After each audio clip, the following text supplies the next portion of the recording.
প্রিয় দিনী মা ও বোনেরা, অত্যন্ত গুরুত্বপূর্ণ একটি বিষয় নিয়ে কথা বলবো। অর্থাৎ এই আমলটি যদি আপনি করতে পারেন, এই ছোট্ট নবীজির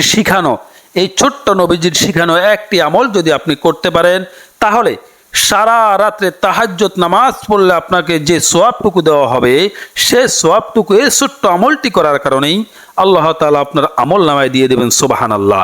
নবীজি বলেন, যদি কোনো মহিলা এই ছোট্ট আমলটি করতে পারে, এই আমলটির পাওয়ার এত বেশি, সেটি হচ্ছে তাহাজ্জুদের সারা রাত্রে যদি সে মহিলা তাহাজ্জুদ পড়ে, তাহলে তাহাজ্জুদের সওয়াব পাওয়ার 60টি আমল, অর্থাৎ এই 60টি আমল যদি কোনো মহিলা করতে পারেন, তাহলে সারা রাত্রে তাহাজ্জুদ নামাজ পড়লে যে সওয়াব হবে, সে সওয়াবটুকু আল্লাহ তাআলা তাকে দিবেন।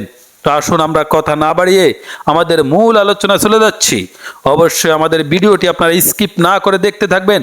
অনুগ্রহ করে আমাদের চ্যানেলটিকে আপনারা সাবস্ক্রাইব করে রাখবেন। তাহাজ্জুদের সওয়াব পাওয়ার 7 আমল। সালামের যত ধরনের নফল আমল ইবাদত রয়েছে, তার মধ্যে সবচেয়ে মর্যাদাপূর্ণ ও ফজিলতপূর্ণ আমল হলো তাহাজ্জুদের নামাজ। তাহাজ্জুদের নামাজ পড়ার সময় হলো শেষ রাত্রে, রাতের চতুর্থ প্রহর। রাতের 4টি প্রহর সম্পর্কে কবি লিখেছেন, প্রথম প্রহরে সবাই জাগে, দ্বিতীয় প্রহরে বুগি, তৃতীয় প্রহরে তস্কর চোর জাগে, চতুর্থ প্রহরে যোগী। অর্থাৎ আবু হুরায়রা রাদিয়াল্লাহু তাআলা আনহু বর্ণনায় আছেন, রাসূল করিম সাল্লাল্লাহু আলাইহি ওয়াসাল্লাম ইরশাদ করেন, আল্লাহ তাআলা প্রতি রাতের শেষ তৃতীয়াংশে অবশিষ্ট থাকাকালেই এমন একটি সময়, পৃথিবীর নিকটবর্তী সময়টি, যখন আসমানের অবতরণ করতে বলতে থাকেন, কে আছো এমন যে আমাকে ডাকবে, আমি তার ডাকে সাড়া দিব। কে আছে এমন যে আমার নিকট চাইবে, আমি তাকে তা দিব। কে আছে এমন আমার নিকট ক্ষমা চাইবে, আমি তাকে ক্ষমা করব। রাসূল আকরাম সাল্লাল্লাহু আলাইহি ওয়াসাল্লাম নিয়মিত তাহাজ্জুদের নামাজ আদায় করতেন। আয়েশা রাদিয়াল্লাহু তাআলা আনহুর বর্ণনায় আছে, তিনি বলেন, হে আব্দুল্লাহ, কিয়ামুল লাইল তাহাজ্জুদের নামাজ কখনো ছেড়ো না। কারণ রাসূল করিম সাল্লাল্লাহু আলাইহি ওয়াসাল্লাম তা কখনো ছাড়েননি। কখনো অসুস্থতা বা দুর্বলতা বোধ করলে বসে আদায় করতেন। প্রবল ইচ্ছা থাকা সত্ত্বেও অনেক মুসলিমের পক্ষে শেষ রাতে ঘুম থেকে জেগে তাহাজ্জুদের নামাজ আদায় করা সম্ভব হয় না।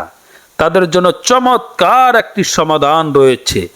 এমন 7টি আমল রয়েছে, যেগুলো আদায় করলে বা বাস্তবায়ন করলে শেষ রাতে জেগে তাহাজ্জুদের নামাজ আদায় না করলেও তাহাজ্জুদে আদায়ের সমপরিমাণ সওয়াব অর্জন করা সম্ভব।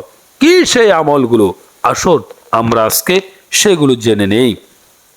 1 নম্বরে সর্বপ্রথম যে আমলটি, সেটি হচ্ছে এশা ও ফজরের নামাজ জামাতের সঙ্গে আদায় করা। রাসূল করিম সাল্লাল্লাহু আলাইহি ওয়াসাল্লাম বলেছেন, যে মহিলা অথবা যে ব্যক্তি এশা ও ফজরের নামাজ জামাতের সঙ্গে আদায় করলো, সে যেন পূর্ণ রাত নফল তাহাজ্জুদের নামাজ আদায় করার সওয়াব পেল। 2 নম্বরে নবীজি বলেন, রাতে পবিত্র কোরআনের 100টি আয়াত তেলাওয়াত করলে। রাসূল আকরাম সাল্লাল্লাহু আলাইহি ওয়াসাল্লাম বলেন, যেই ব্যক্তি রাতে 100 আয়াত তেলাওয়াত করবে, তার জন্য পুরো রাত ইবাদতে কাটানোর সওয়াব লেখা হবে। 3 নাম্বার নবীজি বলেন, রাতে ঘুমানোর আগে তাহাজ্জুদের নামাজ আদায় করার নিয়ত করে ঘুমালে। রাসূল আকরাম সাল্লাল্লাহু আলাইহি ওয়াসাল্লাম বলেছেন, যে ব্যক্তি তাহাজ্জুদ নামাজ আদায় করার নিয়ত করে ঘুমাতে যায়, এরপর চোখে প্রবল ঘুম থাকার কারণে জাগতে জাগতে তার বোর হয়ে যায়, এর জন্য তার নিয়ত অনুসারে সওয়াব লেখা হবে এবং আল্লাহ তাআলার পক্ষ থেকে তার ঘুম তার জন্য সদকা স্বরূপ করা হবে। 4 নাম্বার যে বিষয়টি নবীজি বলেছেন, সেটি হলো ইমামের সঙ্গে পরিপূর্ণভাবে তারাবিহের নামাজ আদায় করা। অর্থাৎ আবু যর গিফারী রাদিয়াল্লাহু তাআলা আনহু এর এক প্রশ্নের উত্তরে নবীজি সাল্লাল্লাহু আলাইহি ওয়াসাল্লাম বলেছেন, কোন ব্যক্তি যদি ইমামের সঙ্গে শেষ পর্যন্ত নামাজ আদায় করে, তাহলে তাকে পুরো রাত নামাজ আদায়কারী হিসেবে গণ্য করা হবে। অত্যন্ত গুরুত্বপূর্ণ কথা। 5 নাম্বার, যদি যেই কাজটি করতে পারেন সারা রাত্রে আপনারা তাহাজ্জুদ পড়ার সওয়াব পাবেন, সেটি হচ্ছে বিধবা ও মিসকিনদের পাশে দাঁড়ানো। নবীজি সাল্লাল্লাহু আলাইহি ওয়াসাল্লাম বলেছেন, বিধবা ও মিসকিনদের অভাব দূর করার জন্য যথেষ্ট ব্যক্তি আল্লাহর রাস্তায় মুজাহিদদের মতো অথবা ওই ব্যক্তির মতো সওয়াব পাবে যিনি রাতে তাহাজ্জুদের নামাজ আদায় করে এবং দিনে রোজা রাখে।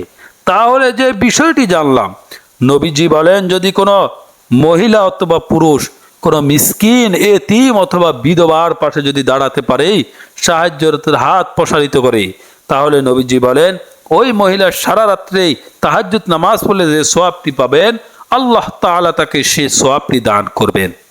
6 নাম্বার যে বিষয়টি, সেটি হলো যথাযথ আদব ও সুন্নত মিলে জুমার নামাজ আদায় করা। রাসূল আকরাম সাল্লাল্লাহু আলাইহি ওয়াসাল্লাম বলেছেন, যে ব্যক্তি জুমার দিন ফরজ গোসলের মতন ভালোভাবে গোসল করবে, সকাল সকাল মসজিদের উদ্দেশ্যে ঘর থেকে বের হবে, কোনো বাহনে না চড়ে পায়ে হেঁটে মসজিদে যাবে, ইমামের কাছাকাছি বসবে এবং কোনো ধরনের অনর্থক কথা না বলে মনোযোগ সহকারে খুতবা শুনবে, তিনি মসজিদে যাওয়ার প্রতি কদমের বিনিময়ে 1 বছর রোজা রাখা এবং রাতভর তাহাজ্জুদের নামাজ আদায় করার সমপরিমাণ সওয়াব পাবেন। সুবহানাল্লাহ।